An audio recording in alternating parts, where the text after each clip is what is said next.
With a fickle mind, we kicked a nipple beer. Steady as a goat, we're flying over trout. Ghetto down the highway at the speed of light. All I wanna feel now is the wind in my eyes. Sack of monkeys in my pocket. My sister's ready to go. Hear the engines roll now. Idiot control now. Hideous control now. Nitty on the road now. Mini in control. Wheels on fire. Burning rubber tires. Hello and welcome to the MSTieCast. I am your host, Toby Mobius, here with my compatriot, Joshua M. Hi, everyone. And tonight, we have a very special treat for the MSTieCast. We would like to welcome Mr. David Giancola, director of Time Chasers, also known as Tangents, featured on MST3K in Season 8. So welcome. Thanks for having me.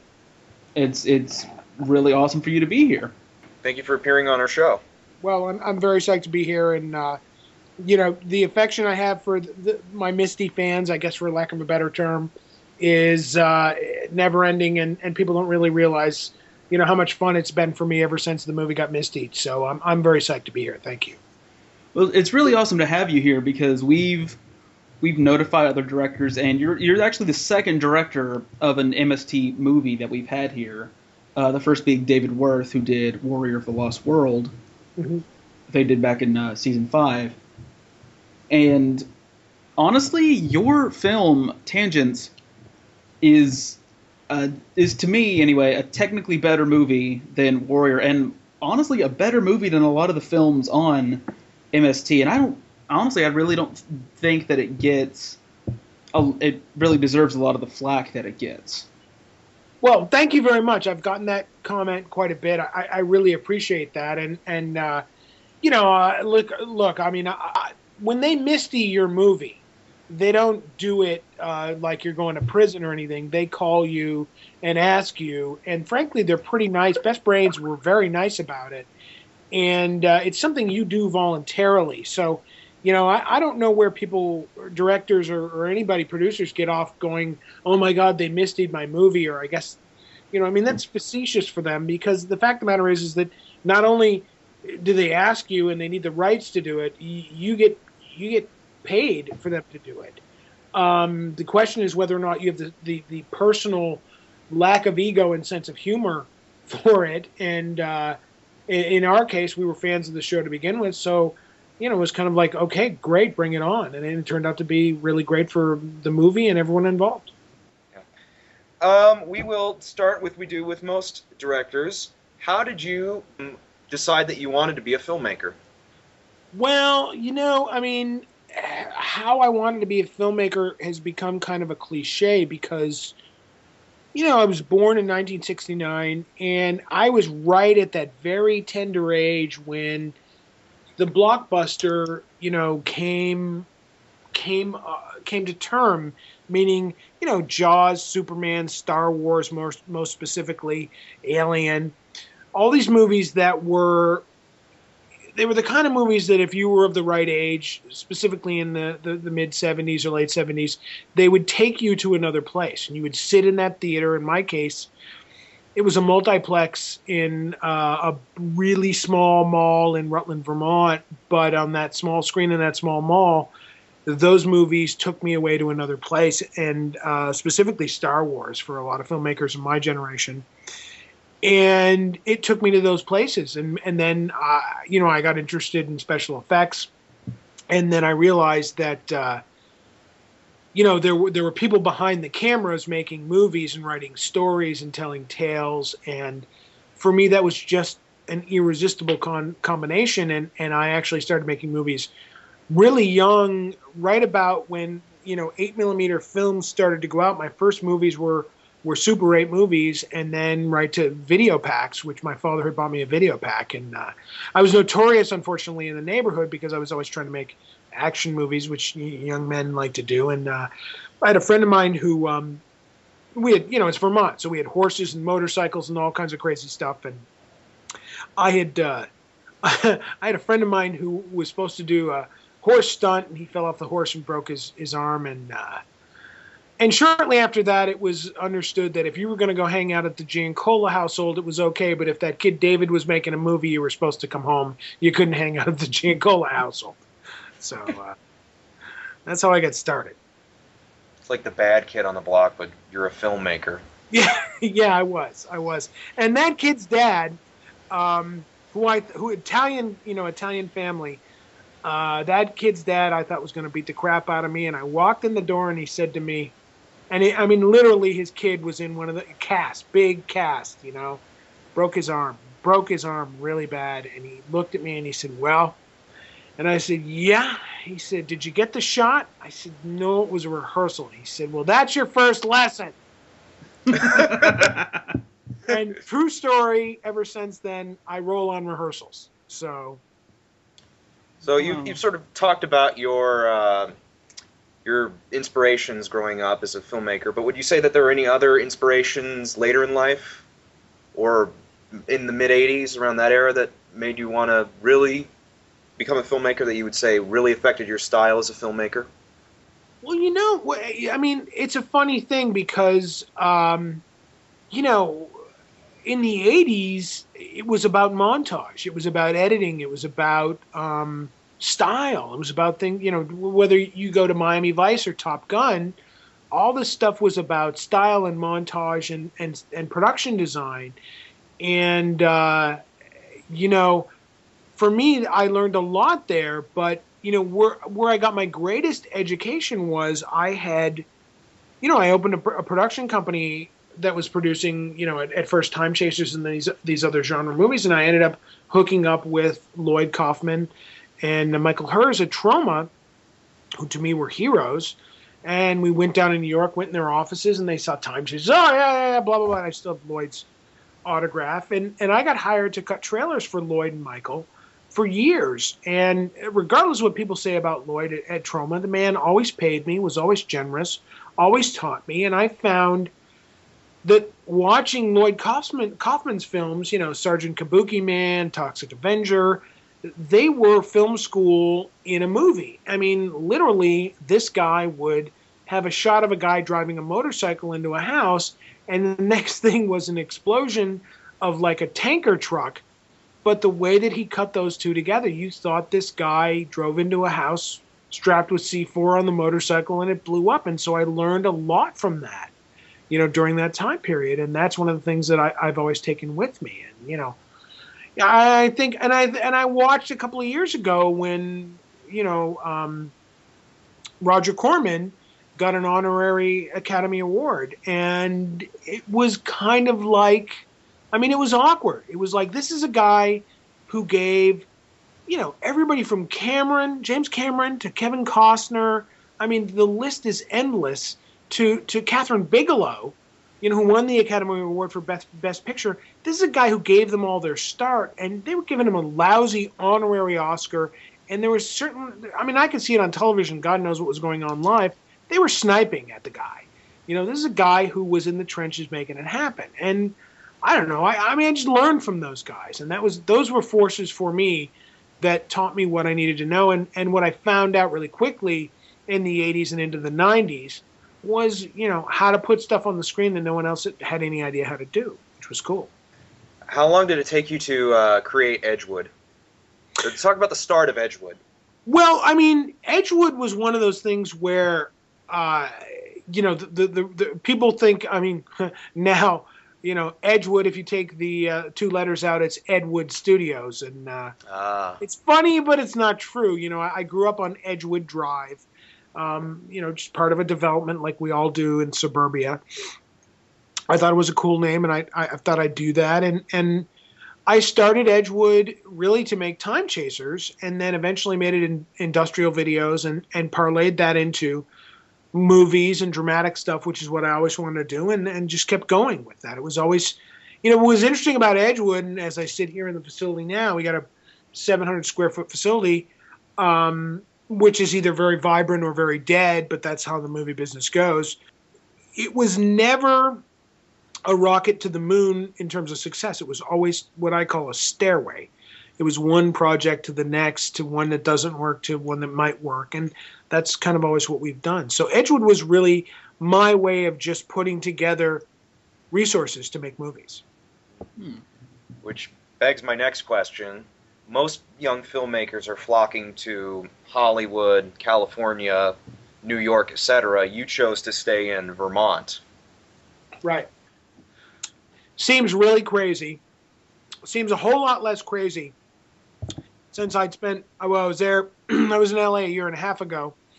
Had a friend there with a $7 million home that was now worth $2 million.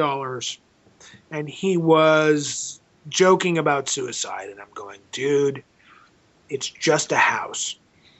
For me, when I was younger, I had won an award. The funny thing is the very first movie that I ever made, the first dramatic movie I ever made, was based on a comic book written by Will Eisner.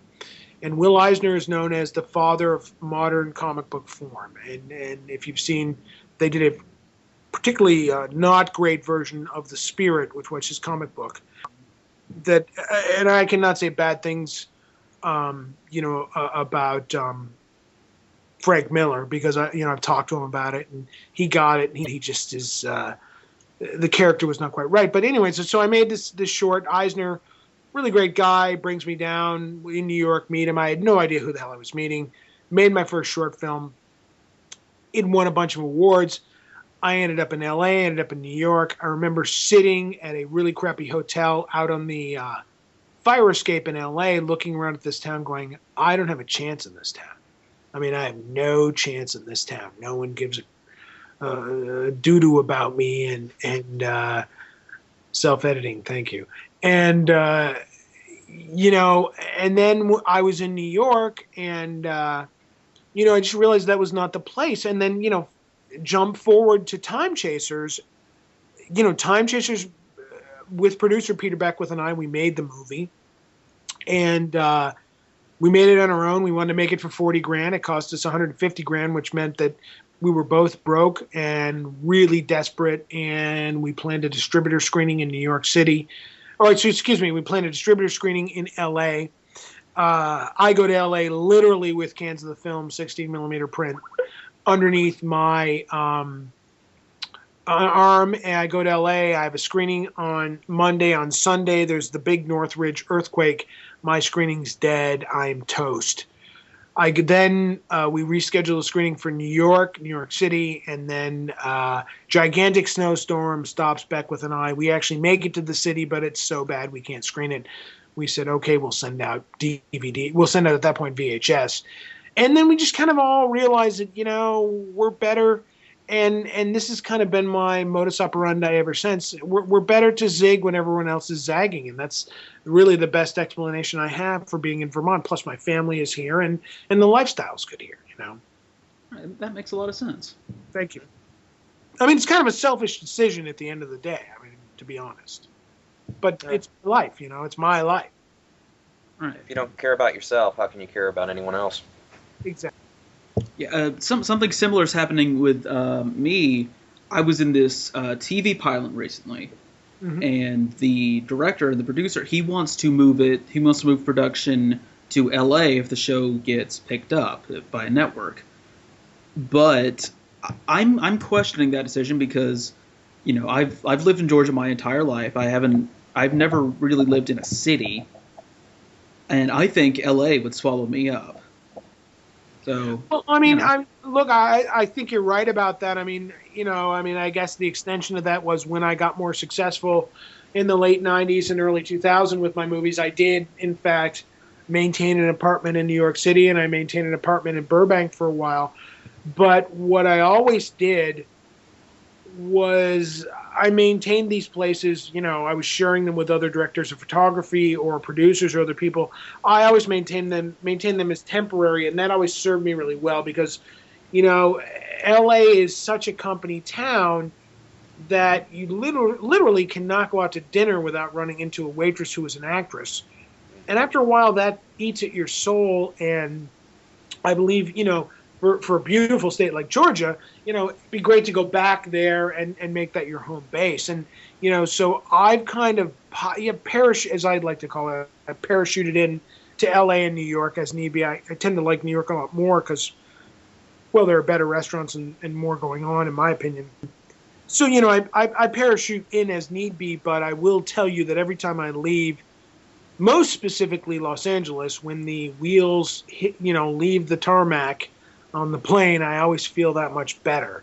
So, I understand where you're coming from. And I will tell you right now that the way movie production is going with tax incentives being chased all over the planet, you don't have to make a movie in LA or New York. And if you are, you're pretty handicapped as an independent. And I think a lot of people will agree about that, Right.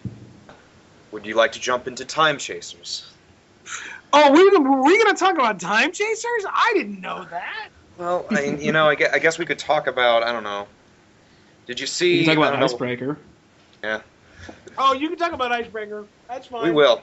But, let's go to Time Chasers. This is the Misty... Come on, this is the Misty podcast, so... How did Time Chasers start? Just the germ of the idea start for Time Chasers.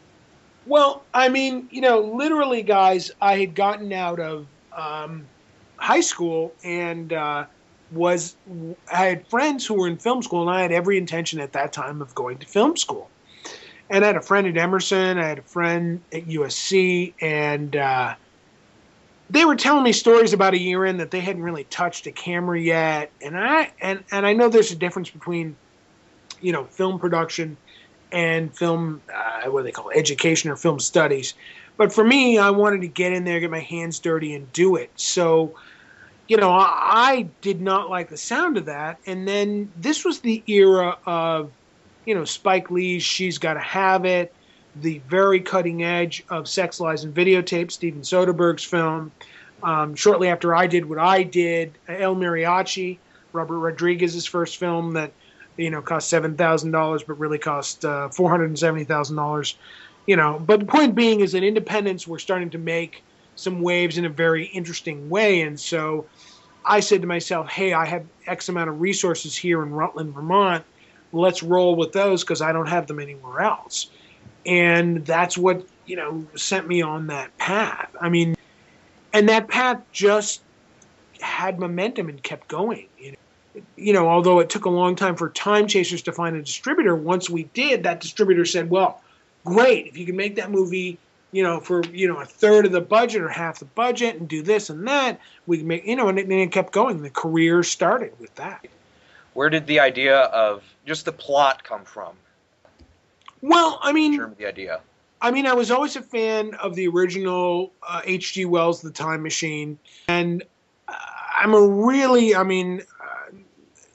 Star Wars fan and I'm a Star Trek fan. Maybe not to the point of, dressing up like a Starfleet captain. But, what I always love about what Roddenberry wrote and what I watched as a kid on television was their ability to tackle these issues, which were, societal issues through science fiction. And I was reading, frankly, who wrote Heinlein, who wrote Stranger in a Strange Land?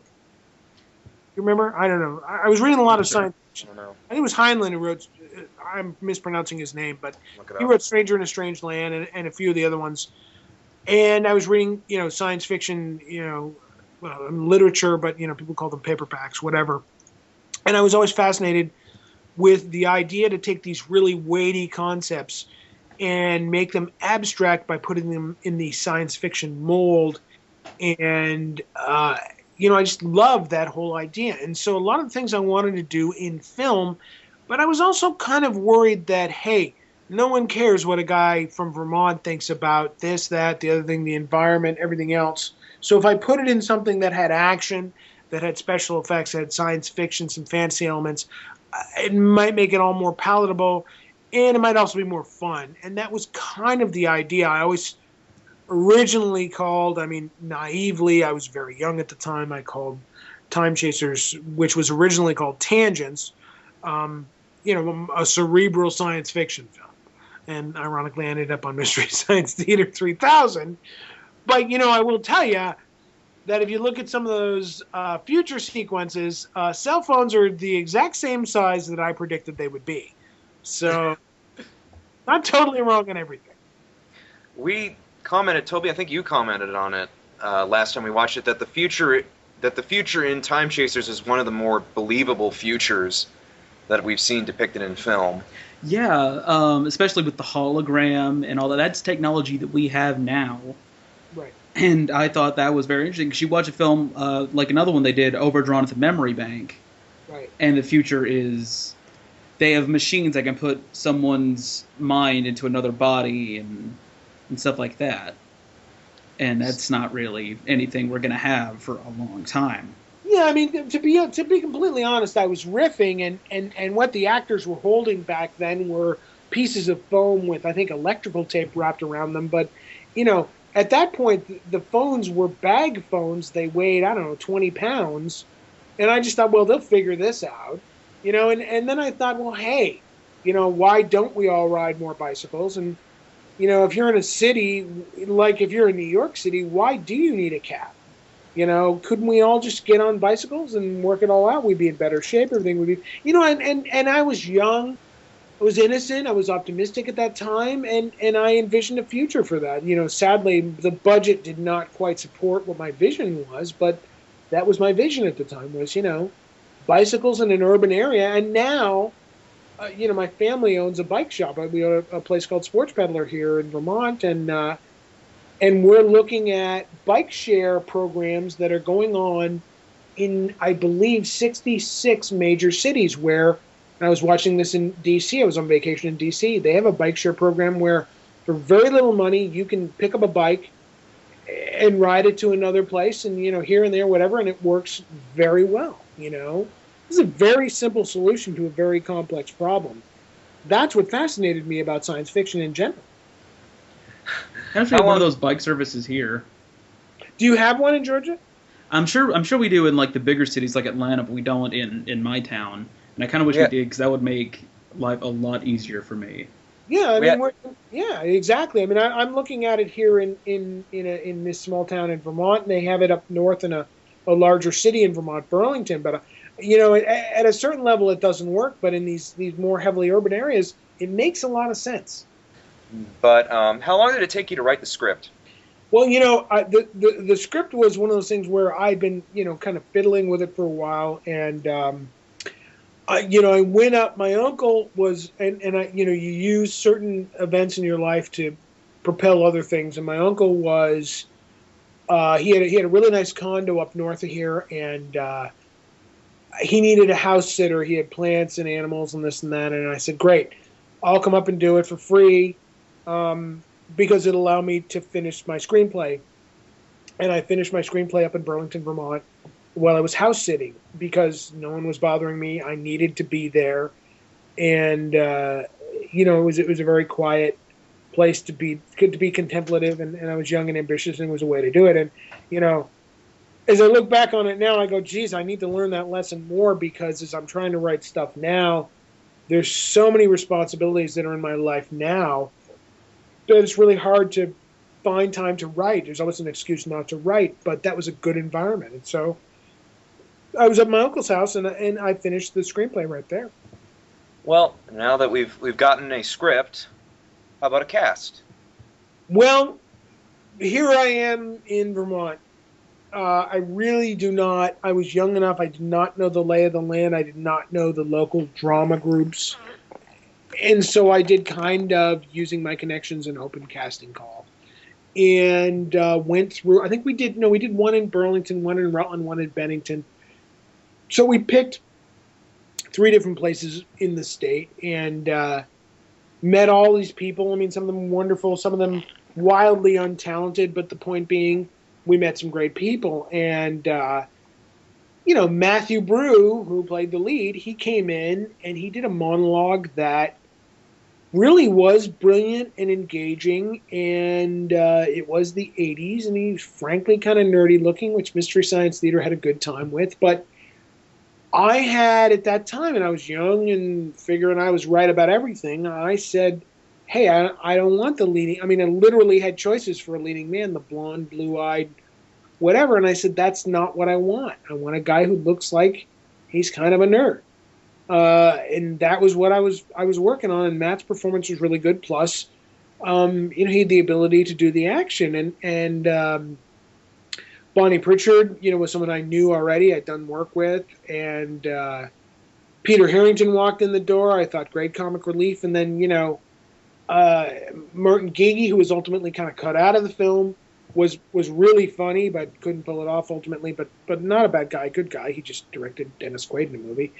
And then George Woodard, I just kind of dug what he was doing. Had he walked in, how do I say this nicely? Had George Woodard walked into the audition without showering, I might not have cast him. And George is a very good friend of mine. And he's a very plain-spoken, righteous, straight-on guy. But George he's a Vermont dairy farmer, but he is a guy who is a chameleon when he wants to be. Unfortunately, shooting took so long that, his ability to be a chameleon kind of drifted away over time. But, I mean, George did that audition where that twang was gone and he was there and, it all worked and we were all young and innocent and it felt like the right thing at the time. And we went for it. And I know the choices have been, mocked to this day, but I may have been right, I may have been wrong, but I've also, I got Sean Astin before Lord of the Rings. I got Jesse Eisenberg on his first feature, and we can talk about this later, but I got Chris Evans on his first feature. Billy Ray Cyrus before he hit it bigger in movies. I can go on and on. So I tend to try and trust my casting instincts whenever possible. And in Time Chasers, maybe I was modulating them. Maybe they weren't quite right, but I was working on them. I don't know. How long did it take to shoot? How long did it take us to shoot Time Chasers? Yes. Well, originally, look, the whole thing was we went to everybody and said, look, we don't have money to pay you. We'll feed you. We'll expense you. We'll do whatever. And we figure it'll take, something stupid like 12 weekends or 10 weekends or 8 weekends. And it ended up taking a year and a half, worth of weekends on and off. Literally, there are scenes in that movie where we brushed the snow out of the frame. And, 1 foot out of frame, what the camera can't see, there's snow. I think specifically to where, after the plane crashes at the end of the movie and Matt is stuck in the plane wreckage, that was one of the very last scenes that we shot, where he's up in the tree and he's trying to figure out what happened. Are they dead? It was the dead of winter. Everything was so snow covered. I needed this close up. I needed some green in it to tie it to the fact that this plane is caught in the top of a tree, which will tie us to, the tree, which was shot, I think, in July.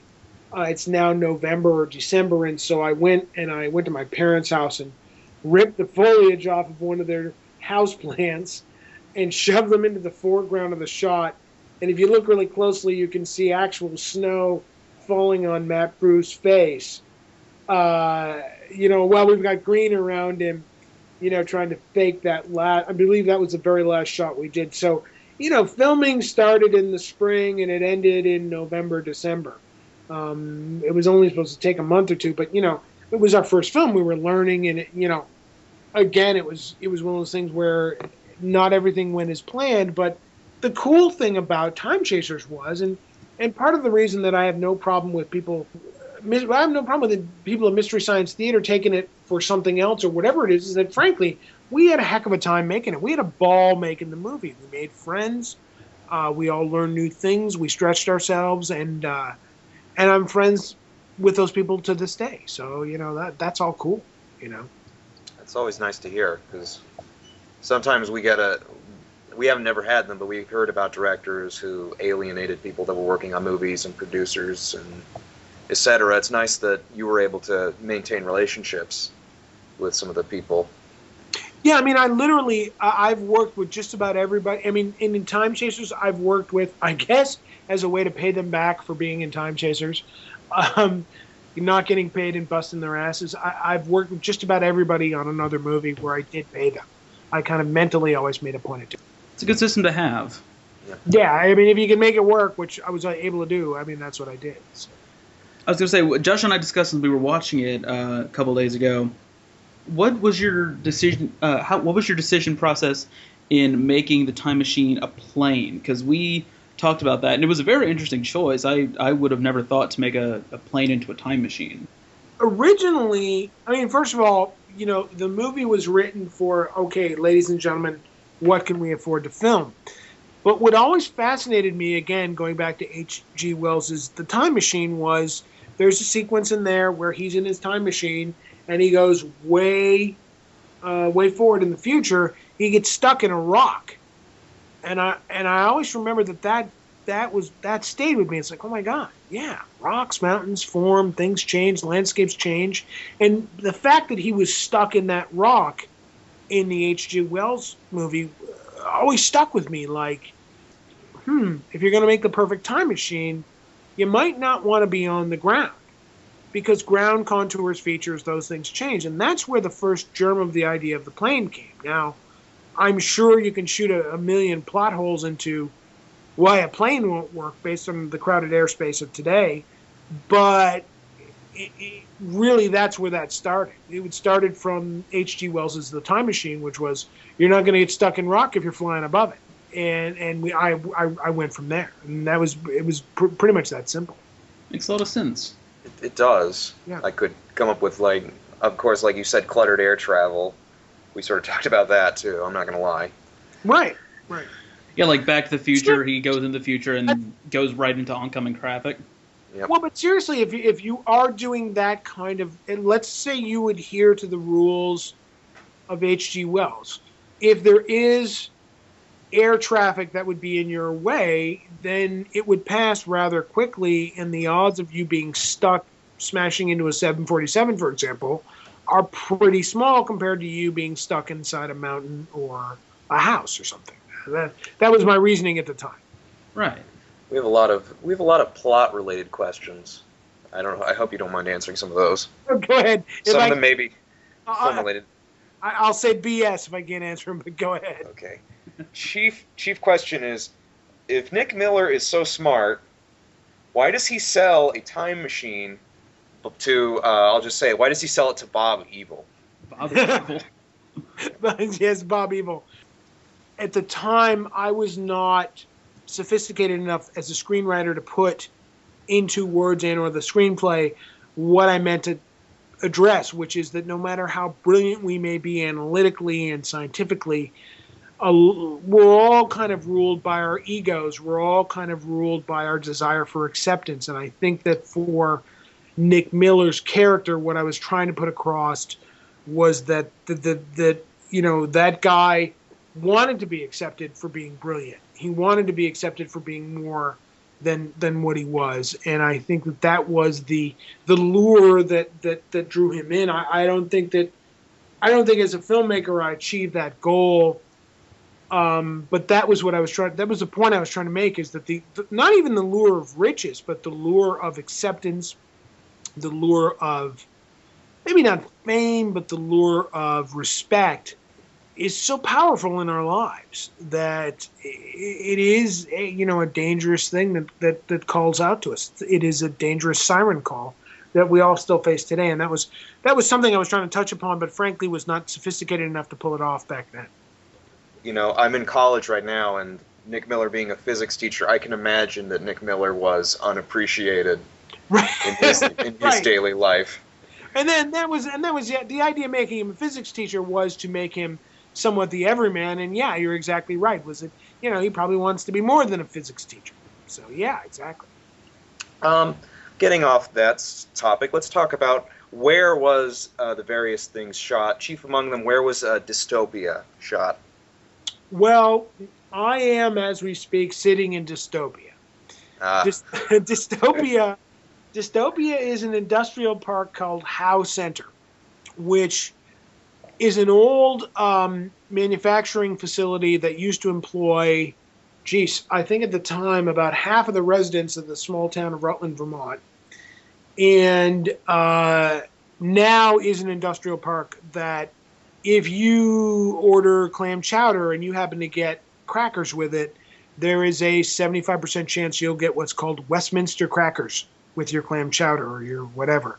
And those are crackers that are made in this industrial park along with a lot of other things, cookies and manufactured parts and whatever. And so now this is an industrial park, today, and Edgewood Studios is one of the tenants. But at the time we filmed, it was something that, and my family does own it, and I now have to deal with the tenants, even though I know nothing about crackers.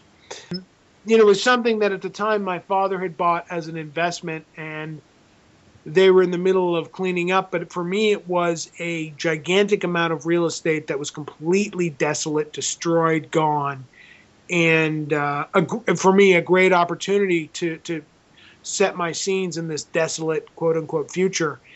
Drag these wrecked cars in and everything else, and that's what I did. And ever since then, we've shot, I would say, about 30 movies here.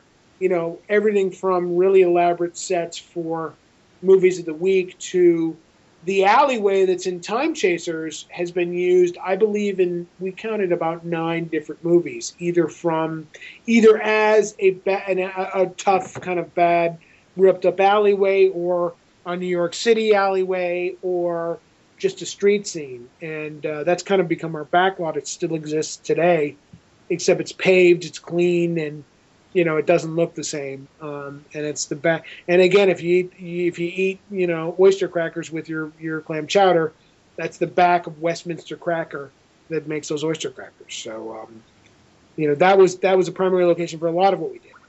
Another location, the airstrip, the airfield, where Nick Miller's plane is. The airfield, it's interesting, post 9/11, and I say this, you can talk about Icebreaker, which was a terrorist takeover, a ski resort movie, and it's true of Time Chasers. Back when we made Time Chasers, it was a different time, and we were allowed at the Rutland State Airport, which is now the, oh my gosh, what is it? The Southern Vermont Regional Airport. We were allowed an unprecedented amount of access because we rented a couple of planes. And that was the local airport. And it had this great old hangar, which is in the movie. And we had free run of the place. And you could do that back then. I mean, I had free run of an entire ski resort for Icebreaker. And you could do that pre 9/11 and actually have a lot of other locations. And I mean, I guess it's kind of a political comment. I don't really mean it to be that. But, post 9/11, for example, pre 9/11, I could do whatever I wanted at that airport. I went back to that airport post 9/11. I couldn't move beyond the gates without everyone having an ID check. I mean, this is a small Vermont airport. 3 charter jets come in along with private jets. Pre 9/11, could do whatever I wanted, no security. If you watch the behind the scenes, we're all walking around. Our dolly was a lawnmower for some shots. It was the lawnmower for the grass at the airstrip. In post 9/11, everyone needed security, and there's a state police officer there around the clock, and so it's changed, and that's been the sad outcome of 9/11. That kind of innocence is gone now. Speaking of 9/11, I was actually saying to Josh recently that I recently saw Avengers when it came out in theaters, and I was like, I'm so glad we're so far removed from 9/11 that we can once again see New York being destroyed. Right.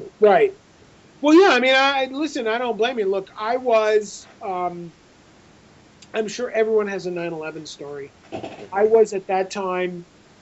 September 11th, 2001, I was on a plane at the Albany, New York airport with my then partner, who plays who's in Time Chasers. He plays Scalper, I think, Peter Beckwith, and we were flying to Los Angeles that day to pitch a movie called Meltdown about how a suburban family stops terrorists taking over a nuclear power plant, which sounds very sinister now. Pre 9/11, that's what we were making.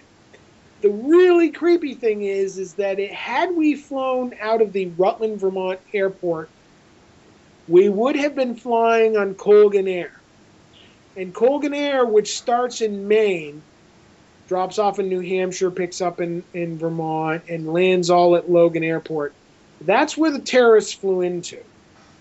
And if it weren't for the fact that Beckwith and I were too cheap to pay for that flight from Colgan when we drove to Albany, we would have been on one of those couple of 9/11 flights. Because we were leaving at that time, that day, but we were too cheap to pay for the connecting flight. And so we were in Albany and we watched it on TV. Then we got kicked out of the airport. It was a very weird thing. And then after that, no one wanted to make any kind of terrorist movies at all. It was all natural disaster movies or something else.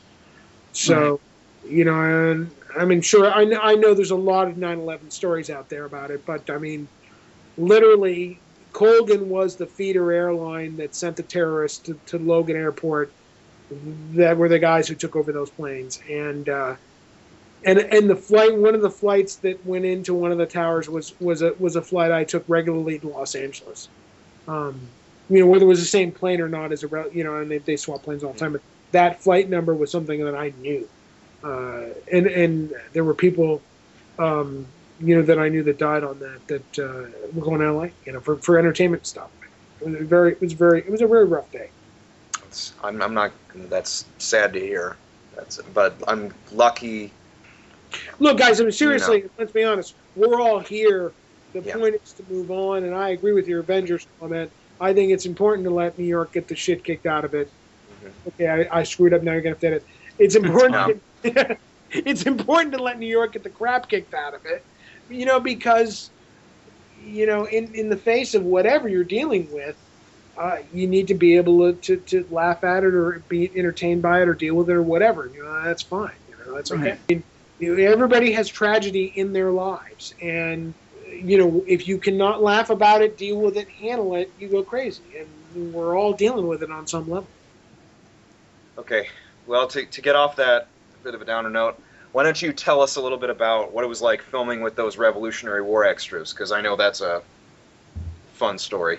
Well, the thing was that I had watched the reenactments for a while. I had some friends who were in it. And I remember being fairly young and, I mean, wanting to do films and going, my God, look at all the time and energy these people put into being historically accurate. There's money there, man. I don't know. And somehow when I wrote Time Chasers, it hit me that I needed a big, set piece to end the movie. And I ended up getting very entrenched in the whole living history thing with these people who were, by the way, really intelligent, really great people.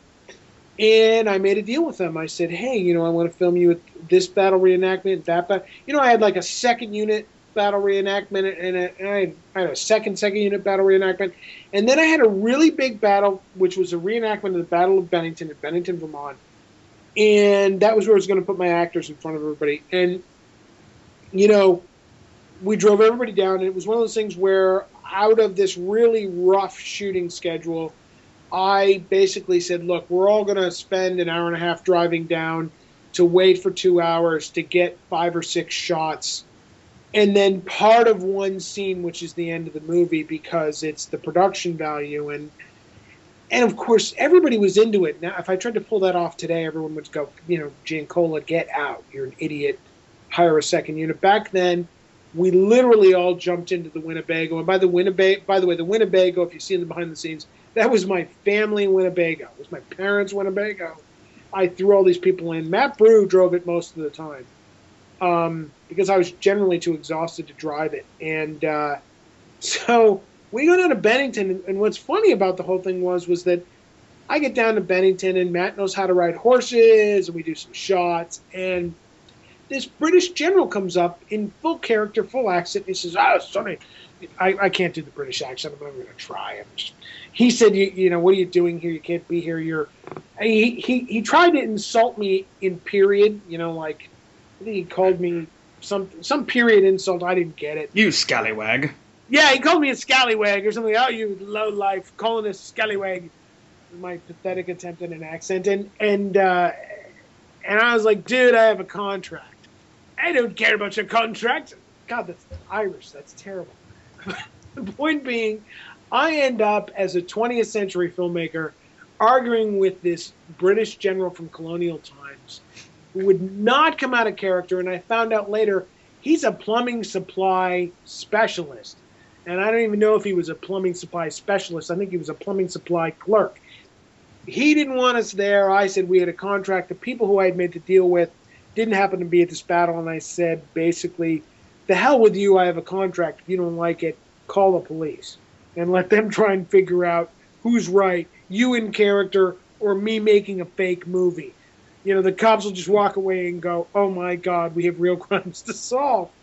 And so what happened was that I just started filming. I said, the hell with it. We just started filming. And I'd push the actors in close and we'd go where we wanted. And, I mean, these things are a big deal up here, these reenactments. You know, you've got hundreds of people, good 300-400 people, and they literally, and I don't know why they do this, I'm sure there's a certain visceral pleasure to it. I mean, they live in these cloth tents. They live like you did in that period, and I respect them for that. You know, it's cool. The problem is that does not jive with me trying to get my shots as a filmmaker. So, you know, to long story short, we ended up shutting down the reenactment of the Battle of Bennington that year about 5 times because he'd just stop it, the whole thing. Shut it all down. It's about 2,000-3,000 people watching, and they're all going, why have they stopped fighting? I don't remember. This is not how history went.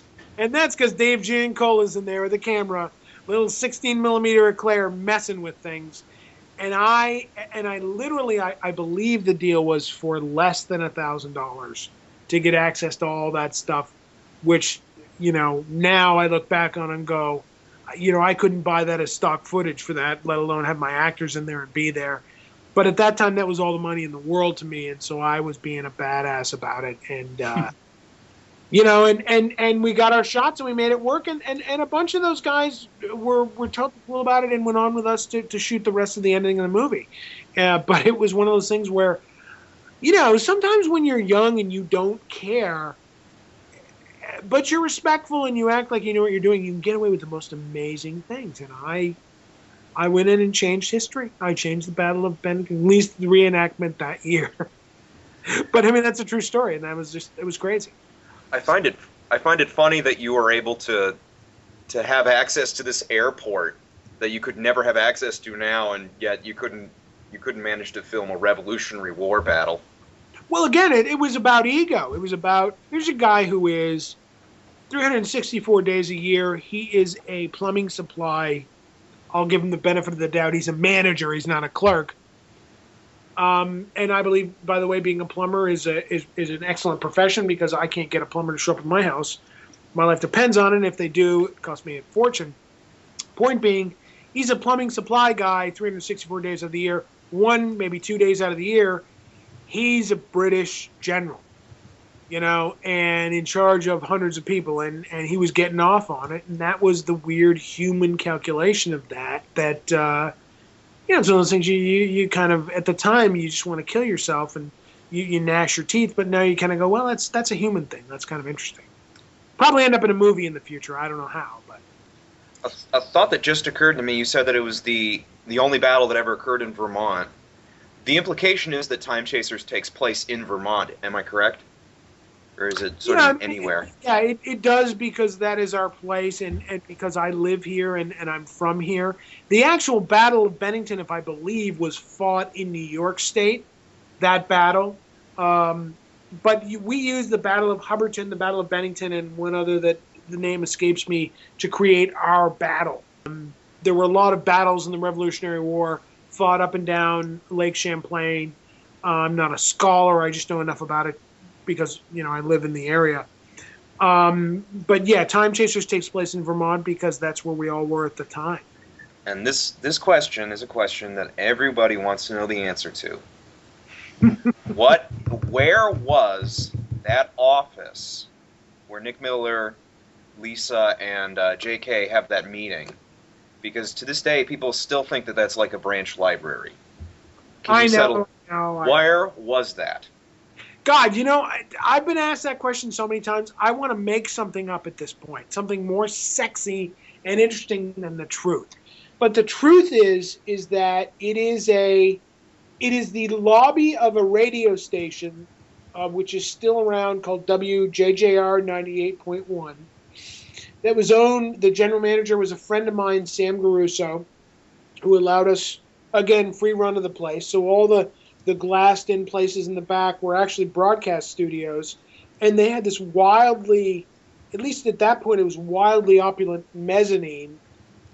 It was a radio station, but it was built in a place called the Opera House, which was literally an old opera house. So it was just a weird, funky design where, the scene was shot on this mezzanine that underneath it were offices. And the one location that I cannot achieve in Vermont well is the quote-unquote giant corporate office or quote-unquote giant corporate boardroom. Matter of fact, 2 rooms away from me sits a gigantic conference table that is faux marble that is left over from our Billy Ray Cyrus epic called Radical Jack, because we finally gave up, and through set flats and faux marble and faux flooring, we created one on a set, because there are no such things in the state of Vermont as large conference rooms. I don't care if you go to Green Mountain Coffee Roasters, Ben & Jerry's,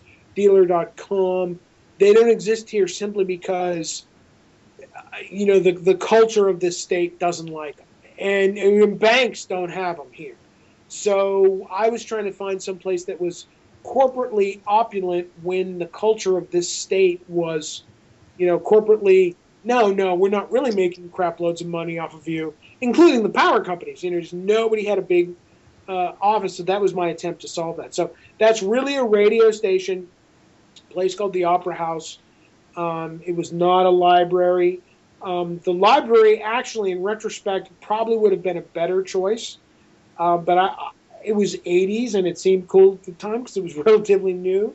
Now I keep apologizing for it. Although I do remember that my way of kind of fixing the fact that I realized we did not have enough lighting. You see, it was a big location, and so we didn't have enough lighting to pull it off. So we lit what we could, and I figured I'll have a lot of extras moving around in the background, to fix things. And unfortunately, in editing, you watch the same woman walk from, I believe, right to left like 5 times because I said pace, And in editing, if the extras don't keep their crap together, sometimes it fails. And I think that the woman in the red, maybe it's a red dress, I don't know. I remember her walking cross frame in the background enough times to make me want to, throw up a little bit in my mouth, and there's nothing I can do about it. So I was going to ask you, why is there a nun in the office?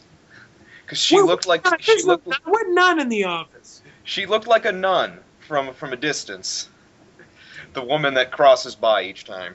Oh, she was not actually a nun. She was a extra who looked like she was a corporate executive, very restrained. I can just BS for hours about it. It was something we were rocking at the time. I can't explain it now properly. Sorry. That's fine. I mean, yeah, she probably was a nun, but no, she wasn't a nun. She was an actress who was rocking the 80s corporate, don't mess with me, affirmative action kind of thing, I guess. I don't know. All right. I have no defense on that one. My other big plot question. I'm not a pilot. I don't pretend to be a pilot. But could you really land a small plane in 1777 with no ramp? You know what? That plane, well, first of all, let me tell you the truth. The truth is it was a cheat. All I did was drop the camera into the grass where you couldn't see the tarmac. Mm-hmm. So, they landed that plane on a tarmac. Mm-hmm. I just dropped it in the grass to do the cheat. Having said that, and this is only by luck, I'm not that smart, that plane, which you will see if you watch, those movies about those guys, or the reality shows about those guys in Alaska who fly. That plane was a Citabria, which is a tail dragger, and specifically the tail draggers are better at landing on rough terrain, which means they have 2 front wheels and they have a back wheel that's attached to the back of the plane. They don't have 3 front wheels. I'm not a pilot. I don't play one on TV. I don't know exactly, but a tail dragger like a Citabria, which is actually which was in the movie, which is really a fabric covered plane, which could have been actually covered with the kind of fabric we described in the movie, even though it wasn't, could actually land in a field. Probably not back then, but in a regular field, they could. And matter of fact, that plane, interesting story, that actual Citabria that was in Time Chasers was being transported from one place to another, and apparently had water in the gas. And a fairly legendary pilot who I got to know during the movie, he was going down. He was cool enough that not only did he land it in a farm field somewhere in northern Vermont, he then went to the gas station, went to the local airport, got some more gas, cleaned out the carburetor, filled it back up, and flew it out of the farmer's field. And so you can do it with those planes. You just beat me at my own logic because I had a big story. You win the argument. I didn't mean to. You can probably get me on 900 other things. That one I do know about. It makes up for the none. Thank you. Getting off of plot and detail, how long did it take? You said you wanted to do it in 8. How long did it ultimately take to make the movie? God, I mean, look, to be honest, the exact duration is lost to the vagaries of time. I mean, I guess I could go back and look at camera reports and reconstruct all that. I mean, it was, I believe we started in early June. And I know when we did that last shot of Matt, it was November. And that's kind of what I remember about it. He was here at House Center because the plane, the wreckage of the plane was stored here, the one that we used on the cliff where we shot his close-up. I believe it was like November 20th or something, like the butt end of November. And that was when we did that. So I would say from early June till the end of November. And I also remember that we shot some more pickup shots February of the following year. I could be wrong. But the film was one of those things where it was an edgy. Look, it cost $40,000. It was supposed to cost $40,000. When we were done making prints and everything else, it was $150K, which by today's standards for a shot on 16 millimeter film with release prints is cheap and a miracle. At the time, Peter Beckwith was waiting tables at the Sirloin Saloon and taking home chicken breasts and raw steak that we were all eating because it was just, we were all broke. And I was shooting TV commercials and doing everything I could to try and make it work. And that was what we did. And I will tell you, it was the most damn fun I've ever had in my life, and it went on too long. But if I meet those people in the supermarket or I see them occasionally, George Woodard has made his own movie with his sons called The Summer of Walter Hacks. And it's a great little, John Ford type film, which is exactly what you'd expect, George to make. And, I made some lifelong friends and I had a wonderful experience. And, that's why the Mystery Science Theater thing is just icing on the cake for me. It's all great. I mean, yeah, it took too long. It took too much, but we all learned. And that was the point. It was all great. Were there any major things you wanted to do but couldn't, for whatever reason? Oh my God! I mean, listen, the double exposures that didn't work, which you can see, we all can see the fact that I couldn't pull off a lousy double exposure. I mean, I did a couple look, 400 special effects shots in this Anna Nicole Smith movie that lost gigantic amounts of money. Time Chasers, 3 or 4 effects shots. They were all double exposures with the exception of one. All I had to do was I shot him with a Bolex. Matthew Brew changed his clothing and put his glasses on. We went back, but if the light changed a small amount, it wouldn't work. And there were things like that just part of me, although I really hate the fact that if you look at, wait a minute, the Star Wars Episode 4. Am I right? The first Star Wars made in 1977. Yes. The fact that Lucas went back and fixed, quote-unquote, fixed stuff, not only do I find it taking all the fun out of the movie, he fixed the wrong stuff.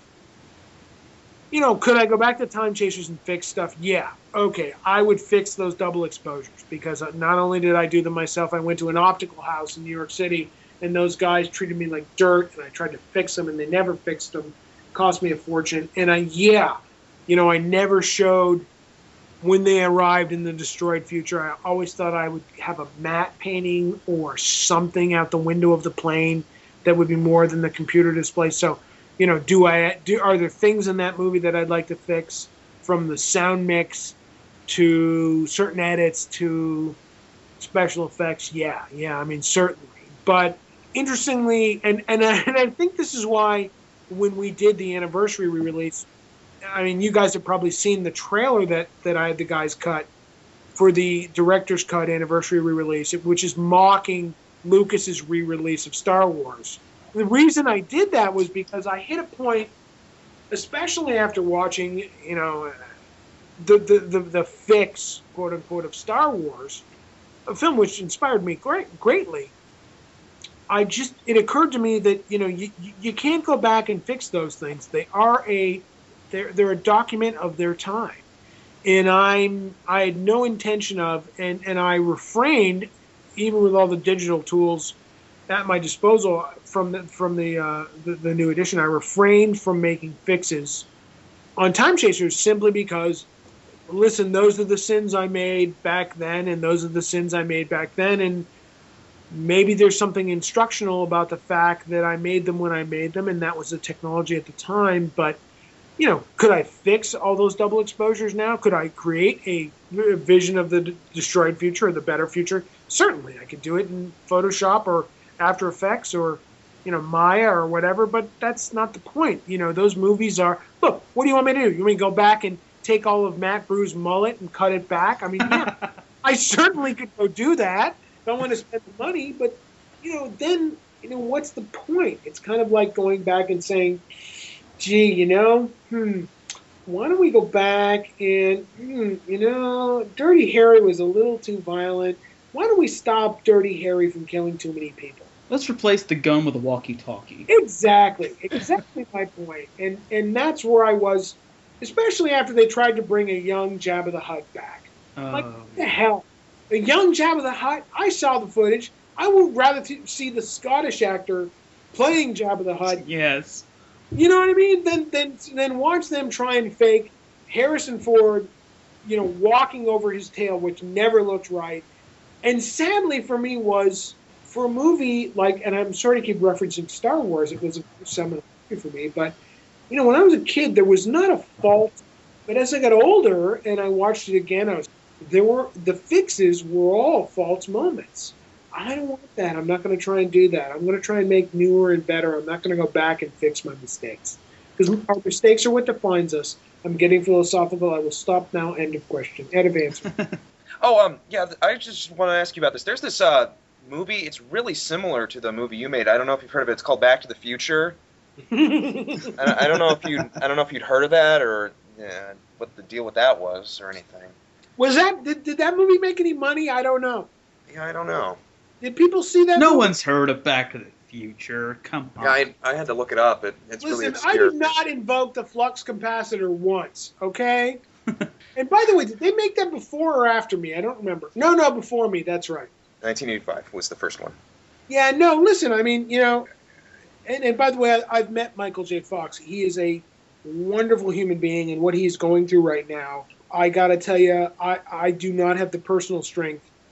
I met the guy, and he's been nothing but great. And I met Zemeckis during Forrest Gump because stupid, lame trivia, which someday will win you, I don't know, something at a radio contest. They shot some scenes from Forrest Gump up here in Vermont, and so, of course, who does Zemeckis call? He calls the film commissioner. Who's the film commissioner call?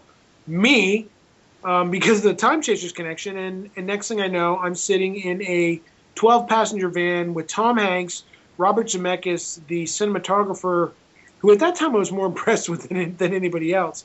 All wonderful people. And they shot when Forrest Gump walks by the cows, if you can recognize his face, it's Tom Hanks. If you can't recognize his face, it's Tom Hanks' brother. Point being, they were all really nice, great people. And we threw the poster in the Destroyed Future as a nod to them. They did a really great thing with that. I just wish that, I wanted to explore different territory.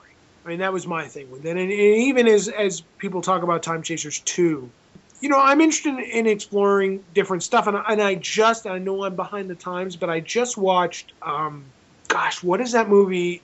He tries to save the woman on the train. Source Code. I just watched Source Code a week ago. I know, look, I've got, family and... I still haven't seen it, so... Listen, I really dug Source Code. I mean, I got Source Code about 3/4 of the way through, but I kind of went, I get this, I dig it, I like it, and it's entering, and I love science fiction, so, I give it a lot of latitude. I will tell you, I saw they're remaking Total Recall, and it looks to me like, more sizzle and less steak, but Source Code for me was really interesting. Back to the Future, which is kind of the benchmark for a lot of these time travel movies, I really love what they did. And I love what Zemeckis did. But I can't compete with that, so I don't try. Now, you brought up Time Chasers 2. Is that something you are still seriously considering, or just... Or, what's the story with that? Because, honestly, I would like to see a sequel to that. That is the loaded question of this interview. So I'll give you guys the explosives. Oh, boy. Look, I've talked with... with the exception of George Woodard, who says, I want nothing to do with it. I ain't got nothing to do with it. I don't care. I got cows to milk. But I know George well enough to know that if I said, get your ass up here, I'll find someone else to milk your damn cows. He'll show up. Matt and Bonnie are in. Peter Harrington's in. And, because of my love for science fiction, I do have a story that I like. It happens to be a time travel story, but it's more a... Well, no, it's a time travel story, but it's really more a reflection on. It's a reflection on the value or lack thereof of mankind going to war. As I said before, I really like the ability through science fiction to talk about large ideas in a non-judgmental way, in a way that'll make people think. And that is what attracts me to Time Chasers 2 right now, because the storyline I'm working on, right now everybody's in but me, with a couple of exceptions. And I've told Matt and Bonnie this. Bonnie does not look old enough to have aged to where I want. She actually looks better than she looked in the 80s, in my opinion. And Matt looks exactly the same. So I've told them both that they need to start drinking or doing drugs so they look old to be in the movie. And that, and I have not actually written the screenplay. I've written some treatments, and it's not off the table, but it's not written, but it's thought of. The idea of doing another movie with my friends who started my career is a pretty appealing one to me. So Time Chasers 2 is not dead, but it's not aggressively in development, but it is... Listen, I'm not mincing words. It's thought of regularly, and it may very well happen. I guess I got to go get my ducks in. I want to have something to say. You know what I mean? Right. Frankly, I would love it if Mystery Science Theater got another network, and they could come and go, oh, Time Chasers 2, let's mock the crap out of this too. Frankly, I just think that would be a blast. I don't care. It's fine. Well, riff tracks. Yeah, now there's riff tracks, and they do movies on DVD. Exactly. I'm fine with that. But, there's some very interesting things as you get older. Look, you get older, you get a little less mad, maybe you get a little more cynical, but it doesn't mean that what you have to say is any less relevant. And all of that plays into what I'd like to do with Time Chasers too. And I think because there is, and I mentioned this before we started the interview, my company, Edgewood Entertainment Limited, which is Edgewood Studios, owns about 16 feature films along with music and everything else and books and intellectual property. Time Chasers is wildly one of the most successful of those, yet not the highest budgeted or the riskiest investment or whatever. My partners and everyone else always, they want me to do something else. I just have to find the right thing, because I got to tell you, having done Anna Nicole Smith's last movie where I thought I'm going to make fun of everything that was called Illegal Aliens, the realization comes really quickly is that you cannot fake. First of all, you can't fake cult. If a movie goes cult, you can't fake it. You can't make it up. And trust me, I know. You make a good movie, it finds people eventually. you don't, it will die a quick and or slow death. So to summarize my ramble, Time Chasers 2, yeah, thinking about it, working on it, have not made a decision yet. Would be a lot of fun. I personally can't wait until that's finalized. Well, thank you so much. Thank you. I'm noodling. I mean, I'm more than noodling, to be honest, but I'm heavy noodling. I'm linguineing. You're ramening. Yes, I'm more than ramening. I'm linguineing. I'm actually zitiing. Ziti is the round, larger pasta. Yeah. I was gonna say, maybe ravioliing. I'm fettuccineing. Now we're just trying to top each other with noodle jokes. It's really sad. I'm sorry. I'm lasagna. Okay. I'm trying to top myself now. Next question. Noodle jokes.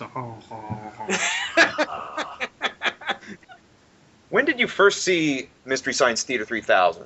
Well, I mean, this is kind of hard to it's hard to explain, but I mean, at the time, not everyone up here had cable. So we were watching Mystery Science Theater on VHS. Friends were cycling VHS tapes around.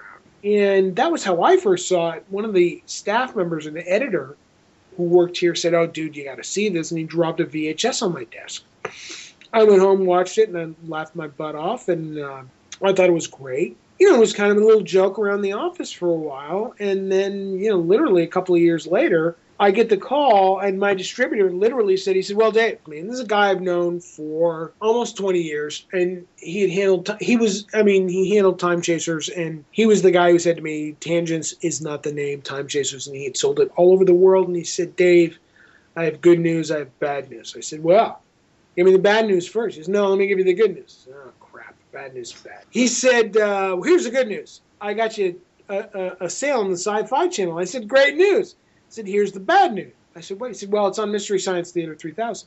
I said, "Yeah, what's the bad news?" And he said, No, they're going to make fun of your movie. Do you know what the show is?" I said, "They're going to do what?" And I was kidding because I knew the show. I said, "They're going to do what? They're going to make fun of my movie?" I said, "How?" And he said, "Oh, and distributors, like agents, they're like, oh, it's not very bad, they're going to just be like," and he was stumbling over his words. And I said, Scott, I know the show. I love the show. Everyone here loves the show. They're going to rip the movie a new one. We made it for nothing. If they want it, what's the fee?" He told me the fee. I said, "It'll put us in profit. What do we care? We're on Sci-Fi. Everyone involved in the movie, it would be their life's dream to be on the Sci-Fi Channel. I don't care if they go out and rotoscope us all naked. I mean, it would still be our dream fulfilled." And he said, "Are you sure?" And I said, "Absolutely." And he was so nervous, I'll never forget this. He called me back the next day and he said, "So, the Sci-Fi Channel deal." I said, "Yeah." He said, "You sure you want to do this?" I said, "Unless something has changed since yesterday, yeah." I said, "But I have one question." And he said, "What?" I said, "Can I talk to the guy?" I said, "Well, why?" I said, "We're fans. If we can do something, we want to help with them. These guys, we want to do something with them." And of course, I don't know all the names. My staff's going, "Oh, Best Brains, talk to him, whatever." He said, "Well, I don't know. That's kind of a prickly thing." And I said, "Well, okay, whatever. Close the deal." And so he closed the deal. Somehow, some way, the word trickled back, and I think maybe it was through one of my staff members at Best Brains that we were willing to play. We got it, we liked it, it was fine. And apparently, either a writer or one of the cast members had gone to school in Vermont, gone to college in Vermont, so they knew something about the geography and the politics of the area. And, so we ended up talking directly, and I don't know how often that happens. I don't know if it ever happens. But, we talked to the guys, and again, they were very like, "Well, yeah, we're going to make fun of you." And we're like, "Dude, we know, we don't care, we know." We tried actually, and this is where, the realities of the finances of working for Sci-Fi Channel or any of these basic cable networks come in.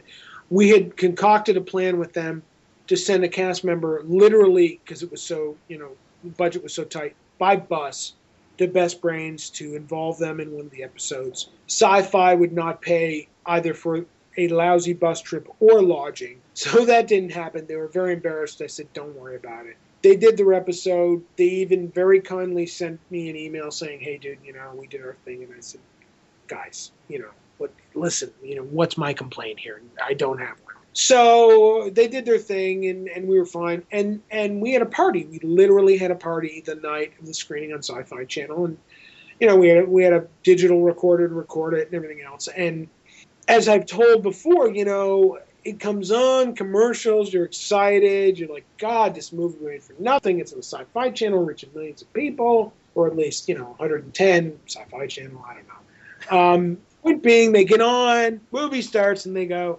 oh, a Dave Giancola film is not something that you would like to see. Huge laughter at this house where we're having this little house party, and I'm going, okay, I've taken my shots. Can't get a whole lot worse than that. And frankly, the whole thing for me after that was a blast, because not only was it funny, and not only were they right about some stuff, they knew some stuff about Vermont that I think went over the heads of the average viewer. About zebra mussels, which, probably not a very funny joke, but it was kind of like they were throwing stuff our way. I kind of felt that. Maybe I'd say that to make myself feel good. But the point being, I enjoyed it. I had a really good time.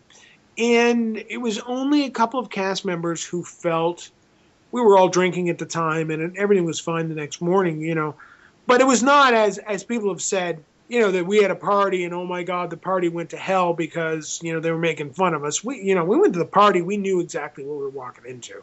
A few of the comments were a little too cutting for some people, but there were no permanent scars on anyone. And for me, I frankly left the party walking on air, not just because I had been drinking, but, well, maybe partially because I'd been drinking, but, because, look, we were on Sci-Fi Channel and we were a bunch of bozos. Look, I was not old enough to drink, when I made that movie, and it was years later, but my movie was on Sci-Fi. And that movie, Time Chasers, and this is all because of Mystery Science Theater. They sold it to the UK and licensed, and they sold it to Australia. Then they licensed it in DVD, the Mystery Science Theater version. After it had been licensed in VHS and DVD in the US, they licensed it in the US, they licensed it in the UK, they licensed it in Australia. And the movie has found an entirely new audience of people that have said, hey, it's not as bad as everyone says it is. There's a good movie there. Or they've said, look, honestly, oh my God, it's so bad. It's so 80s. It sucks. Point being, everyone was entertained. Whether they laughed, whether they took it seriously, every artist tries to entertain. And at the end of the day, I'm sitting here in my offices, and I will tell you that, and I'm not exaggerating, I go through about 600 plus Castleton t-shirts, because Castleton State College, who I've talked to, does not make them anymore, and people want them because of Time Chasers. I go through 1,000 plus Time Chasers DVDs, and I go through now the soundtrack album and posters. I don't even do any of that because it's frankly not very profitable. I do it because I'm really flattered that people dig the movie. And at the end of the day, I'm flattered that the movie has reached as many people as it has. And that's really, in my world as a filmmaker, the most important thing. You've reached all these people. Look, I've worked with the Bruce Campbells, the Sean Astons, the Chris Evans, the Kate Bosworth. I go on about that. We're all working to reach an audience at the end of the day, especially in a world where someone like Kim Kardashian is hitting the high notes on the ratings. Things are getting weird, and if you can communicate to people on whatever level you've tried to set, then you're winning the battle. And I'm thankful for that. And frankly, I really find it kind of a disservice, because I think that other people are doing the Mystery Science Theater 3000 thing online not so well, not as well as they've done it, because it's easy to be snarky, but they were always intelligent. It's hard to be intelligent. It's easy to be snarky. And that, for me, is why I'd rather see more of those guys playing and less of the whoever, wherever internet presence just being snarky. Because at the end of the day, why I never took offense with Mystery Science Theater is because they were intelligent. The whole thing was intelligent, especially our episode, which, had its own story arc above and beyond Time Chasers. It was really funny and intelligent. It was a sitcom episode on its own. And I'm getting long-winded here, but the point being is that, I enjoyed the experience. I enjoy the fans. I appreciate the respect. And I really would love to see more of what they do. And my God, in this age of reality television, how expensive can it be to produce more Mystery Science Theater 3000? Why is that not happening now?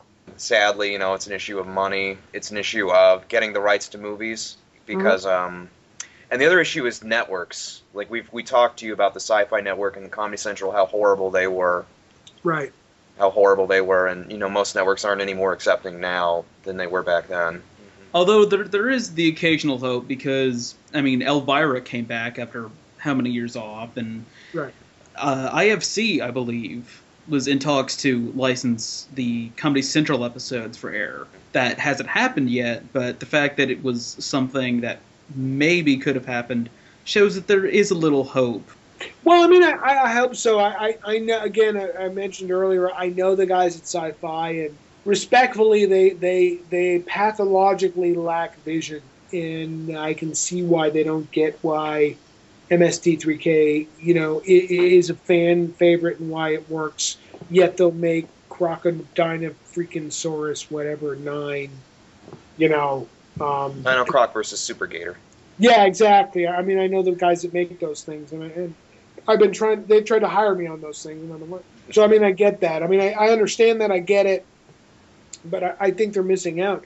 And as to the licensing, what the guys told me was Sci-Fi, and they were not real happy about this at the time. They said to me, I said, well, how in the world did you find Time Chasers to make fun of on MST3K? Because I was honored, honestly. I was like, cool. And they said, well, the guys at Sci-Fi, they threw a couple of boxes at us. And I said, what do you mean? And this was VHS days. They said, threw a couple of boxes of VHSs at us. And we went through them and we picked some movies, and yours was one of them. And I checked later, and apparently that's a true story. That's what the guys at Sci-Fi did. But I find that hard to believe that something that has such a great following was so well executed. The guys at Sci-Fi just threw boxes of movies at them? My God, what the hell? That's crazy. 1 out of every 20 movies in those boxes would ultimately get picked. You were the 20th film. Is that the deal? Is that the story? That's the ratio. 1 out of every 20 films usually would get picked. And they would get a lot of films. They would get some films that were so horrible that you could not riff them. They were not watchable on any stretch of the word. Child Bride. It was a Comedy Central episode, but that's always the one they talk about. Yep. Well, I think that we are going to wrap up the podcast portion of it right now. So what I'm going to do is I'm going to say a name of an actor you've worked with and just maybe a few comments about them. Okay, great. We're going to go through a list of them. Okay, so first of all, Miles O'Keefe. Miles O'Keefe. I worked with him on a movie called Moving Targets. I will tell you, Miles is one of those guys that I love Miles, and I had a wonderful time working with him. I just wish that Miles had a chance to come out in something more than Tarzan the Ape Man with Bo Derek, which was his breakout role, because he never had a chance to be more than Beefcake. And he is more than Beefcake. He's a veteran, too, which a lot of people don't know. And I love working with Miles, and I'd love for Miles to do more, and typecasting is rampant in this business, and I wish that, more people looked at Miles other than, Beefcake, from the past. Burt Ward. Burt Ward. I have to tell you that working with Burt Ward was one of the great pleasures of my life. And I have to tell you that I had a phenomenal dinner with, listen, Burt Ward's a riot, and I hope to use him again. And I will tell you that I had a dinner with Burt Ward and a bunch of friends at which he sat, and it was a rib joint. He sat there eating ribs, telling stories. He is such a raconteur. He was eating ribs and telling stories about him and Adam West and Batman and everything else, and I cannot go into it. It would be inappropriate. You would have to bleep it all. But we were laughing so hard that there was, like, rib meat coming out of our noses. The dude's a riot. And I think there's a movie in the Adam West, Burt Ward hate-love codependent relationship that probably Tim Burton is probably the only person qualified to divine and put on screen. But Burt is that dude. He's a riot. I love him, and I love working with him. Sean Astin. Who? Sean? Is he in business? Is he in show business? Sean who? Icebreaker. Sean who? I didn't know you were joking. Did you just say Hollywood sperm to me? Is that what you just said? No, I didn't know you were joking, is what I said. Oh, I was joking. No. Sean Astin. Listen, Sean Astin, he and I have like a love-hate, hate-love relationship. And no, he and I are cool. I mean, he and I were exchanging emails only 8 months ago. But I was on Ventura Boulevard in L.A., saw that Sean had an autobiography published because he had been in Lord of the Rings. This was 3 years ago or so. And I thought to myself, Jesus, Sean's younger than me. He has an autobiography. And then I open it up, I'm flipping through it, and I realize in the first chapter he calls my movie, Icebreaker, quote-unquote, a piece of shit. And I'm thinking, well, that's really nice, Sean. Thanks so much for that. Nice to put me in the first chapter. And then being Sean, he goes on and says, but by saying it's a piece of shit, I don't really mean that I don't like the guys that made it, da-da-da-da-da-da-da-da-da. So, he's a mensch, He's a good guy, but he's Hollywood sperm. He was tough to work with, but he's not a bad guy. And he just has, and Sean, for me, created the term Hollywood sperm, meaning that he's of and in that soup. And because of that, he has blinders on as to how the rest of us live. It was a struggle between he and I on the film Icebreaker, but we don't hate each other. We don't dislike each other. And it was nice of him to let me know in the first chapter of his autobiography that Peter Jackson had actually watched my movie. How bad is that? So it's one of those things where I can't hate Sean because he's too lovable to hate, and he's not a bad guy. He's just Sean's Hollywood sperm. He's not untalented, and it's tough being. And I'll wrap this up by saying, look, being Sean Astin's not easy. When I was with the guy, everywhere he and I went, dinner, wherever, people would shout, Rudy, Rudy, Rudy. And I'm now that, who was he in Lord of the Rings? I did not watch. Toby? I haven't seen Lord of the Rings all the way through. All right, so no one's seen Lord of the Rings. Point being, I was in a bar with my producing partner, Peter Beckwith, and he called me and said, oh, yeah, I'm going to Australia for 2 years. I said, what? Why are you going to Australia for 2 years? He said, well, I'm Lord of the Rings. I'm in Lord of the Rings. It was this guy, Peter Jackson. I said, 2 years? What, is it a mini-series? He said, no, it's going to be big. It's going to be real big. I said, yeah, okay, Sean, good luck with that. Well, I had no clue, and he did very well with that, and good for him, good for him. Could have bet on that pony. Yeah, I wish I did, actually, But, Sean has an open invitation to come to Vermont and hang out with me, and Sean's one of those guys, I guess I need to wrap this up properly. Sean's one of those guys where he was looking at a rough cut Icebreaker, and we're in the editing room, and he was here for pickup shots, and he just said something about it looking cheesy, and I was, at the time, rocking, and I'm not kidding, 4 units, 2 skiing units, an effects unit, and a second unit that I was directing, trying to fix the movie, and I lost it. I have a leather-bound wet bar, probably worth about $1,500, sitting in my office because Sean felt so terrible about what he said. How can you hate the guy after that? He's a good guy. He's a good guy. So he's a strong personality, and I respect that. I love that, but a good guy. A personal hero of mine, Stacy Keach. Second only in terms of coolness factor to James Coburn, who has passed away, is Stacy Keach. Stacy Keach, who has done 3 movies with me, is one of the coolest, most talented, hippest, got-it-together guys I've ever worked with. My last movie with Stacy was, I walked into his trailer, and, Stacy's very simple, get me a trailer, get me internet access so I can do my internet gambling and check on my stocks. And he's fine. Whatever you want me to do, it's fine. And I walked in, I said, Stacy, this movie is about Killer Hale. I'm sorry. He said, I know, it's pretty damn stupid, isn't it? I said, Killer Hale, Stacy, I'm sorry. He says, yeah, but I'm on it for a week and a half, right? I said, yeah. He's not going to cut my dance down, right? He says, you're not going to cut my rate down, right? I said, yeah, Stacy, it's you, man. We've been doing 3 movies. We're fine. He says, okay, everything's good. So how are your kids? He was like, okay, cool. And I spent the next hour talking about family with Stacy. That dude is a great human being. And Stacy, from Icebreaker, which was my first really big movie. For example, I did Icebreaker with Sean Astin, Stacy Keach, Bruce Campbell. That was a $1.8 million movie. Up to that, the biggest movie I had ever done was $375,000. Huge pressure, bad weather. Stacy saved me on that movie. And he didn't do it in a way, and if I'm getting long-winded, I am, but it's good for everyone to hear this. Stacy saved me on Icebreaker in a way that was classy, right, on target, and brilliant. And I am in eternal debt to Stacy Keach, because Stacy came to me and he said, he watched me filming for a couple of days, and he said, you know, Dave, I said, what, Stacy? He said, you know, I had this episode of My Camera, because Icebreaker was Die Hard in a ski area. He said, I was on this episode of My Camera where they take over. My Camera's terrorists, and they're taking people over, and there's a lot of hostages. He said, you know what I learned on that? He said, what? He said, shoot a lot of cutaways of your hostages. I said, what do you mean? He said, get a lot of coverage of your hostages, you know, screaming, doing whatever.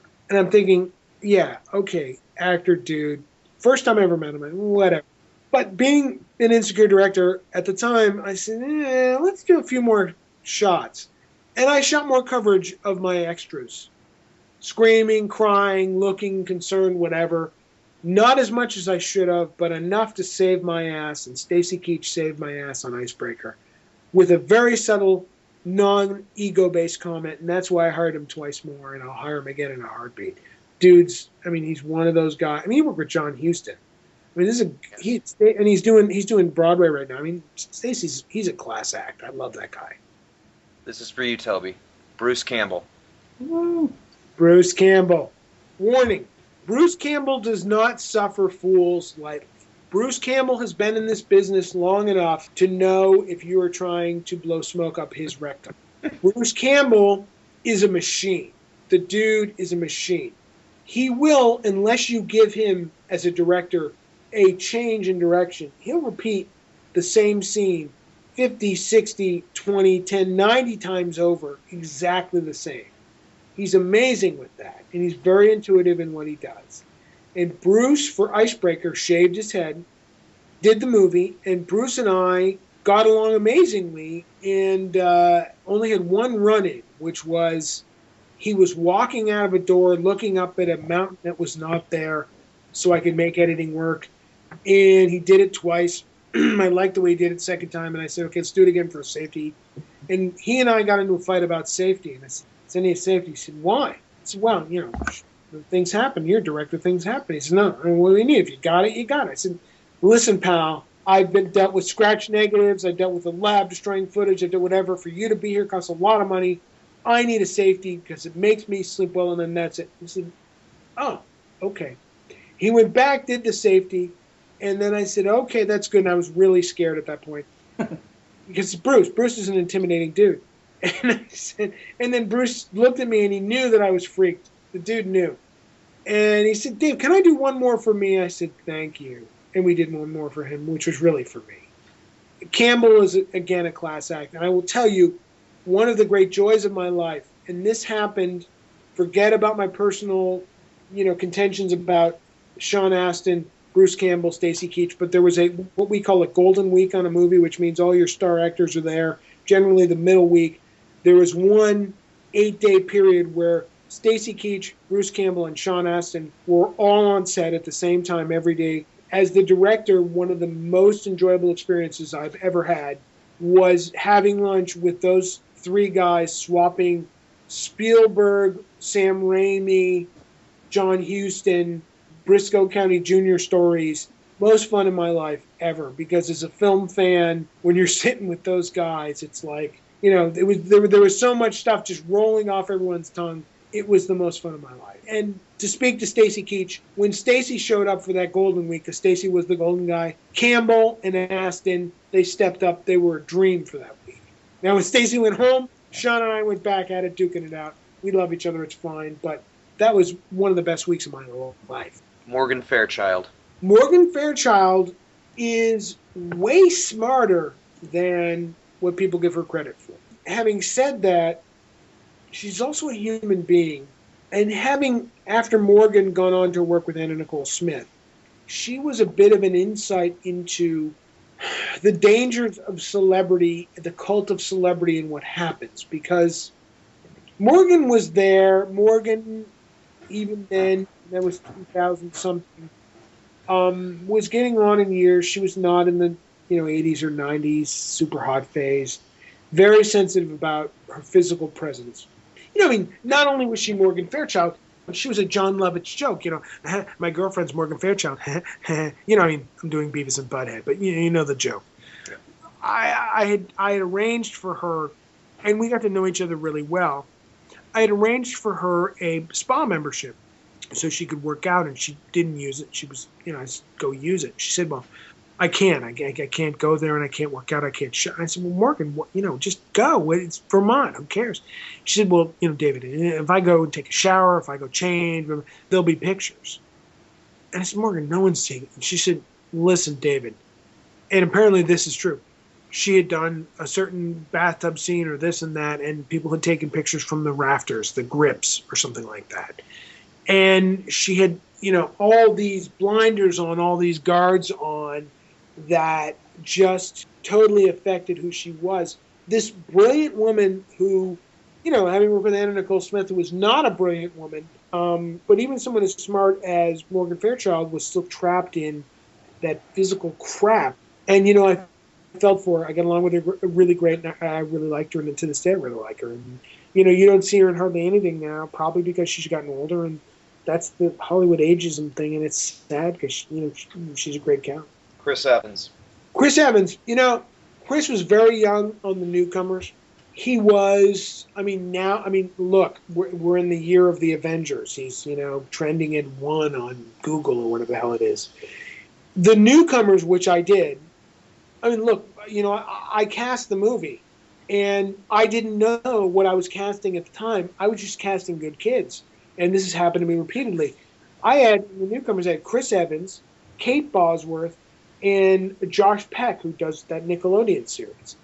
And so at the time, I was producing, and everything was great, and there were a bunch of cool kids. And frankly, I was directing the dog unit, which took all the time. There's a dog in that movie, and it took all day, and I was directing the dog unit, and they'd come over and watch the dog, and we'd talk. And he's from Massachusetts, great kid.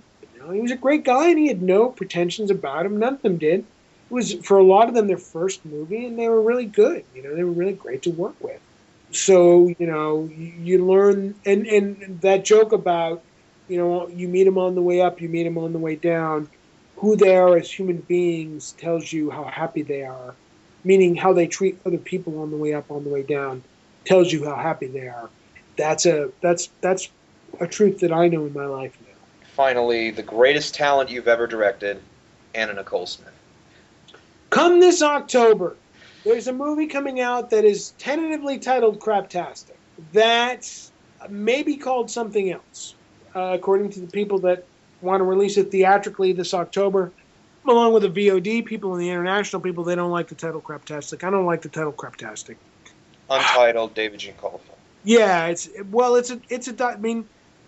refer to it as Craptastic. It's not really a documentary. It's really reality with my perspective about celebrity. Maybe it is a documentary. I don't know. My point being, I'm in a position right now, end of May of 2012, that I have to be very careful what I say about this woman, because I got really involved in her life, and I got really involved in her family and her inner circle.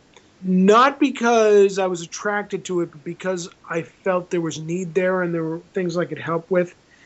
And since the release of the movie we did together, which was a debacle, it was just, I was trying to edit things together to make it coherent. I was no longer trying to make a movie that was a movie. I was trying to make something with a beginning and an end, which is kind of a joke in this business, but it was true at that time. Unfortunately, for Anna Nicole Smith, I have to say that if you want to ask me what I think about her or the people around her, I will let the movie, which is now tentatively titled Craptastic, due out in theaters this October, speak for itself and speak for me. And I can't speak about it until the movie's released, because anything I say right now, and I'm already being threatened with lawsuits, it's about this movie coming out in October. Whether it's called Craptastic, this movie will come out in October, and I will tell you, when we made the movie Illegal Aliens with Anna Nicole Smith and Joni Chandelauer, the wrestler, we kind of knew what we were getting in for, but we really didn't expect it to go as bad as it did. So we had cameras running from 2 weeks before we started shooting until a week afterwards. I'm talking about 2 DV cameras running all the time, which means I own and have all of the footage of exactly what happened behind them, on the set, everywhere else, and that's why I'm a target right now. And I have to be very careful about what I say, but I will tell you that what is important to me at this point, if I never direct another movie again, or if they quote-unquote run me out of this business, which, come and try. I'm up in Vermont. Good luck with that. What are they going to do? Stop me from making Time Chasers 2? Screw off. I own the rights to it. What I will tell you is what I am determined to do is tell the truth. And in this world of Kardashians and Jersey Shore, exactly. Jersey Shore and Paris Hilton's and Famous for Being Famous, which Anna Nicole Smith was. There are still human beings behind all that. And I'm going to expose it all, including the media outlets who make money off of it. And that is what makes me not so user-friendly to a lot of people. So I have to be a little careful about it. But no matter what happens to me, I can always sit up here in Vermont, shoot my stuff, release it on the internet. Maybe nobody cares. Maybe they care. But this movie, Craptastic, or whatever it ultimately is called, is coming out in October this fall. A lot of people are not going to like it. And ladies and gentlemen, for my children, and for Anna Nicole Smith's daughter, and for everyone else involved, it needs to come out, and people need to see the truth. It ain't pretty. Sometimes it's really funny. I'm sure that I'll be sued more than once over it, but it's the truth. So they're going to have a hard time making those charges stick, and I'm ready for that fight, and it's coming. And for better or worse, here's where I am, and that's what's coming for me, and I'm ready for it. All right, very well said. On a lighter note, yeah, please lighten it up, because let's shill.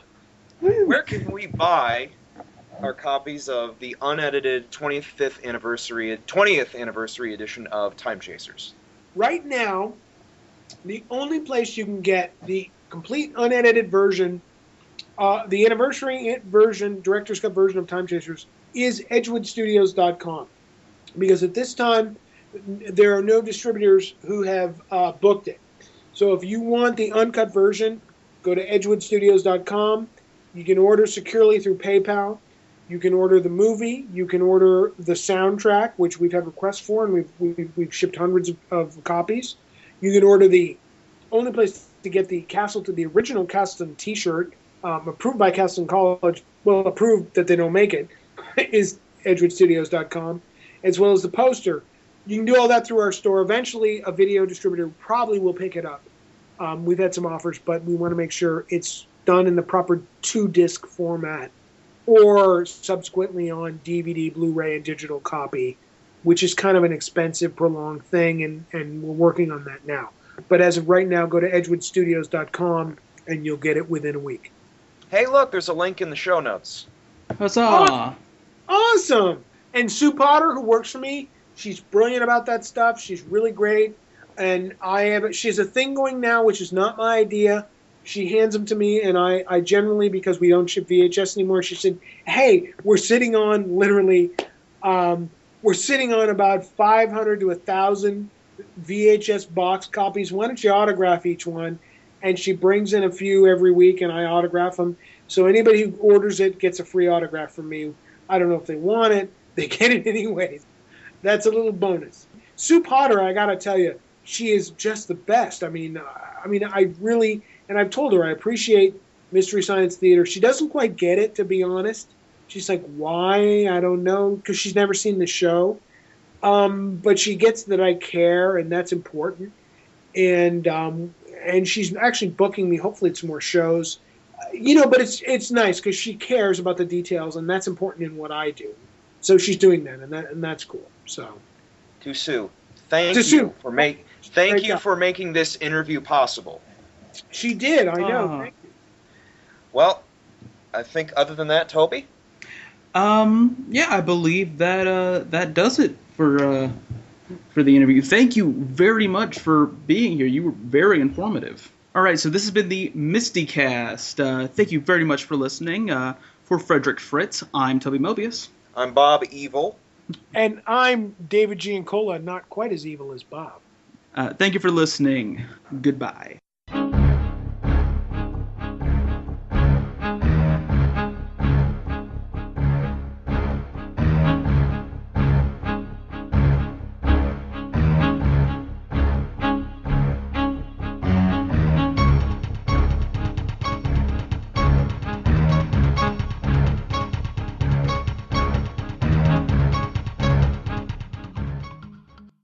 It stinks!